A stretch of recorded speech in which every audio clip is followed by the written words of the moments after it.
शिवसेनेच्या नेत्या मनीषा कायंदे आपल्यासोबत आहेत। दसरा मेळावा होणार आहे, 2 दिवसावरती येऊन टिपलेला आहे, अत्यंत जय्यत तयारी सुरू आहे। त्याच्या संदर्भात आपण प्रश्न आहेत मॅडम, काय सांगाल? मोठ्या संख्येने या ठिकाणी महिलांचा देखील समावेश असणार आहे।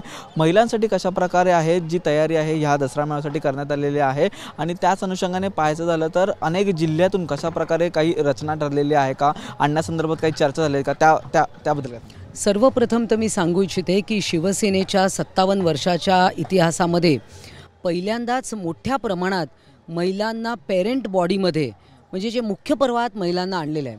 एक तर आपण पाहाल की 3 महिला नेत्या म्हणजे 3 महिलांना नेतेपद दिलेलं आहे। एक तर भावना गवळी खासदार, त्याच्यानंतर मान्य नीलमताई गोरे आणि मीनाताई कांबळी या 3 आहेत। त्यानंतर उपनेते जे आहेत जवळजवळ 40 उपनेते, त्यामध्ये 8 महिला आहेत आणि सचिवपद पहिल्यांदा महिलेला दिलं आहे। त्याच्यामुळे काय आहे की महिलांना असं वाटतंय की नाही, या पक्षामध्ये कुठेतरी महिलांना स्थान मिळतं आहे। आणि आपण पाहतो की माननीय वंदनीय बाळासाहेब ठाकरे यांनी नेहमीच महिलांना प्राधान्य दिलं आणि महापौर करणं असेल, सभागृह नेता करणं असेल, अनेक वेळा रिझर्वेशन असतो किंवा नसोत, परंतु महिलांना प्रमुख पद दिलेलं आहे आणि त्यामुळे एकंदरच महिला वर्ग मोठ्या प्रमाणात आहे। प्रवक्त्या महिला देखील आहेत आणि केवळ शहरातल्याच नाही तर गावातल्या आणि इतर जिल्ह्यातल्या महिलांना देखील, जसे ज्योती वाघमारे असतील तर त्या एक प्रवक्त्या आहेत। त्यामुळे एकंदरच महिलांचा उत्साह आहे आणि ज्या काही बैठका आता पूर्ण सगळ्या महाराष्ट्राच्या सगळ्या जिल्ह्यांमध्ये सगळ्यांना टार्गेट देणं, हे मैदान हे केवळ एक तू झाकी आहे, याच्या पलीकडेही ओसंडून सर्व शिवसैनिक येणार आहेत आणि महिला आणि पुरुष असा काही भेदभाव नाही आहे। ज्या बसेस निघणार आहेत त्या बसेसमध्ये महिला पुरुष सर्व एकत्रित येणार आहे आणि सर्व एक असं विहंगम असं चित्र, पूर्ण भगवामय आपल्याला चित्र दिसणार आहे। नक्कीच ह्या ठिकाणी आहे ती टीका वारंवार आहे त्या दसरा मेळाव्याला घेऊन करण्यात येत आहे। शिंदे गटाचा मेळावा म्हणजे या ठिकाणी पाहायचं झालं तर डुप्लिकेट मेळावा असं देखील आज सकाळी जे संजय राऊत आहेत त्यांनी विधान केलेलं आहे, अशा शब्दात टीका केलेली आहे। कसं बघता या टीकेकडे, कारण या ठिकाणी दसरा मेळावा हे 2 प्रामुख्याने पाहायला मिळणार। संजय राऊत हेच स्वतः डुप्लिकेट आहेत। ते नेमके कोणाचे आहेत? माननीय उद्धव ठाकरे यांचे आहेत की माननीय शरद पवार यांचे प्रतिनिधी आहेत? पहिल्यांदा त्यांनी ते ठरवावं की ते कोणाचे प्रतिनिधी आहेत आणि त्यानंतर दुसऱ्याच्या भानगडीत पडावं। आणि असली नकली मला सांगा, इलेक्शन कमिशननी अधिकृत शिवसेना नाव आणि चिन्ह हे माननीय एकनाथजी शिंदे मुख्य नेते यांना दिलेलं आहे आणि त्यामुळे हा मंच जो आहे तो शिवसेनेचा आहे। प्रकाश आंबेडकरांनी आहे ती शरद पवारांसोबत भेट घेतलेली आहे। कसं बघताय, एकीकडे पाहायचं तर महायुती ज्या ठिकाणी महाविकास आघाडीमध्ये प्रकाश आंबेडकर आहेत ते बोलतात की आम्ही फक्त आता सध्यापुरते शिवसेना म्हणजे उद्धव ठाकरेंसोबत आहे त्या ठिकाणी आणि अशा प्रकारची भेटी या देखील होतात। काय वाटतं, महाविकास आघाडीचे कुठेतरी चित्र आहे ते बदलताना आपल्याला पाहायला मिळतात? महाविकास आघाडी त्याच्यामध्ये रोज कोणतरी येतं आहे, कोणतरी सोडतं आहे। उद्या समाजवादी पक्ष देखील येईल, 2 दिवस राहतील, परत सोडतील।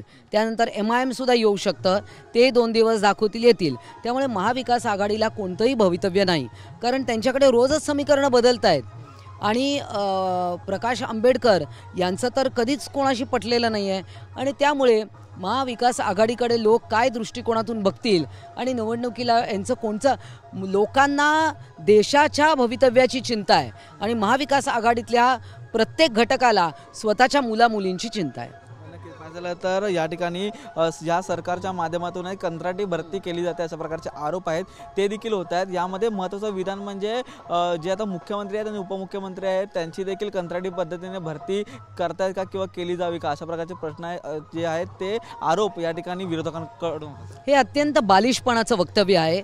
मला सांगा, काँग्रेस राष्ट्रवादीचं सरकार होतं, आघाडी सरकार, त्यावेळी सुद्धा पहिला GR तिथून निघाला होता, त्यानंतरच्या येणाऱ्या सरकारांनी काढला। इवन माननीय उद्धव ठाकरे मुख्यमंत्री असताना तेव्हा सुद्धा कंत्राटी पद्धतीने भरतीचं उलटा आत्ता आम्ही तो रद्द केला। ती जी प्रथा होती आणि काही वेळा म्हणजे जशी काही खालची पदं असतात त्या कंत्राटी पद्धतीने भरण्याची प्रथा अनेक ठिकाणी आहे, ही नवीन नाही आहे, परंतु याची सुरुवात मात्र काँग्रेस राष्ट्रवादीनेच केली होती। जरांगे पाटलांचा विषय हा अत्यंत महत्त्वाचा ठरलेला आहे, कारण या ठिकाणी 40 दिवस होऊन गेले तरीसुद्धा सरकारच्या माध्यमातून काही ठोस उत्तर आलेलं नाही आहे. परंतु येत्या 2 दिवसामध्ये आहे तर ते जरांगे पाटील आपली भूमिका स्पष्ट करणार. त्या ठिकाणी सांगितलं की त्यांनी की आमरण आता उपोषण करणार, या ठिकाणी आम्ही आता कोणाचंही ऐकणार नाही. कसं बघताय जरांगे पाटलाच्या उपोषणाकडे आणि सरकारकडून कशा प्रकारची आता जी मदत आहे ती मराठा आरक्षणासाठी होणार आहे? माननीय एकनाथजी शिंदे यांच्यावर वारंवार जरांगे यांनी विश्वास दाखवलेला आहे की हेच मुख्यमंत्री मराठ्यांना न्याय देऊ शकतील, अशा प्रकारचं वक्तव्य त्यांनी केलं आहे. त्यावेळी त्यांनी जे उपोषण सोडलं, माननीय मुख्यमंत्र्यांनी त्यांना फळाचा रस देऊन त्यांनी उपोषण मागे घेतलं होतं. त्यांच्या सभा चालू आहेत, त्याला पूर्ण सरकार सहकार्य करतं आहे, कुठेही आडकाठी आणत नाही आहे, त्यांच्या सभांना परवानगी देखील मिळते. परंतु वारंवार मुख्यमंत्री आणि दोन्ही उपमुख्यमंत्र्यांनी जे कायद्यात टिकेल असंच आरक्षण मराठ्यांना देऊ आणि जे कोर्टात टिकलं पाहिजे, कारण मागे बघा आरक्षण दिलं, त्याच्यानंतर ते सुप्रीम कोर्टाने फेटाळलं. आणि त्यामुळे केवळ या गोष्टीचा खेळ न करता किंवा केवळ पॉलिटिकल मायलेज मिळवण्यासाठी कोणताही असा प्रयत्न माननीय एकनाथजी शिंदे करणार नाही, परंतु मराठ्यांना न्याय मिळावा हीच भूमिका आमच्या सर्वांची आहे. मुस्लिम आरक्षणासाठी आज काँग्रेसने आहे ती या ठिकाणी बैठक घेतलेली आहे आणि मुस्लिमांना देखील आरक्षण मिळावं यासाठी काँग्रेस आता आहे त्या बैठका घेतात आणि या ठिकाणी आरक्षणाची मागणी करतात. बघा, काँग्रेसनी नेहमीच मुस्लिम धार्जिण्य अशी भूमिका घेतलेली आहे, लांगुल चालनाची भूमिका घेतली आहे. आपण पाहिलं की शाहबानो नावाच्या महिलेवर याच काँग्रेसनी अन्याय केला होता आणि आता ते काय मुसलमानांची भाषा करतायत त्यांना न्याय देण्याची. अहो, मुस्लिम महिलांवर अन्याय तुम्ही केलात, शाहबानोवर अन्याय तुम्ही केला, तिला पोटगी मिळू दिली नाहीत. आणि असं असताना आता बघा ट्रिपल तलाकचा कायदा माननीय मोदीजींनी आणला आणि त्यामुळे नंतर बघा की आज महिलांची सुटका झाली आहे ट्रिपल तलाक या अत्यंत वाईट अशा गोष्टीतून.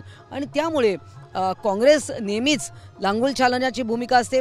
मुस्लिम वोट हेच त्यांचं एक नेहमी राहिलेलं आहे की मुसलमानांची मतं मिळवा आणि त्यांना जसं आहे तसंच ठेवा. नक्कीच. परंतु आता मराठा आरक्षणाचा विषय निघाल्यावरती अशा प्रकारचे अनेक आरक्षणाचे मुद्दे आहेत, ते अनेक समाजाचे आरक्षण आहेत त्यांचे विषय घेऊन पुढे येतात. कसं बघता याच्याकडे? बघा, सामाजिक न्याय हा महाराष्ट्रात अत्यंत महत्त्वाचा आहे. जेव्हा आपण म्हणतो की शाहू फुले आंबेडकर आणि यांचं हे राज्य आहे, सावित्रीबाई फुलेंचं राज्य आहे, ज्योतिबांचं राज्य आहे, तेव्हा हे राज्य सर्वांना न्याय देणारं असं आहे. मग जर का आरक्षण त्यावेळी देता येत नसेल एखाद्या क्षणी, कारण आपण पाहतो की अनेक गोष्टी कोर्टामध्ये प्रलंबित आहे, परंतु सारथी असेल, बार्टी असेल, ह्या सगळ्यांच्या मार्फत त्या तरुणांना, मुलामुलींना त्यांना चांगलं शिक्षण मिळावं, त्यांना IAS IPS यावं, त्यासाठी त्यांना ट्रेनिंग देणं, हेच यामध्ये सारथी आणि बारथी या सगळ्याला बळकटी देण्याचं काम मुख्यमंत्री आणि दोन्ही उपमुख्यमंत्री करत आहेत. तर ह्या होत्या मनीषा कायंदे यांनी आपल्या वेगवेगळ्या विषयावरती आपली भूमिका या ठिकाणी स्पष्ट केलेली आहे. व्हिडिओ शुभम गोडसेसह निखिल चव्हाण, TV9 मराठी, मुंबई.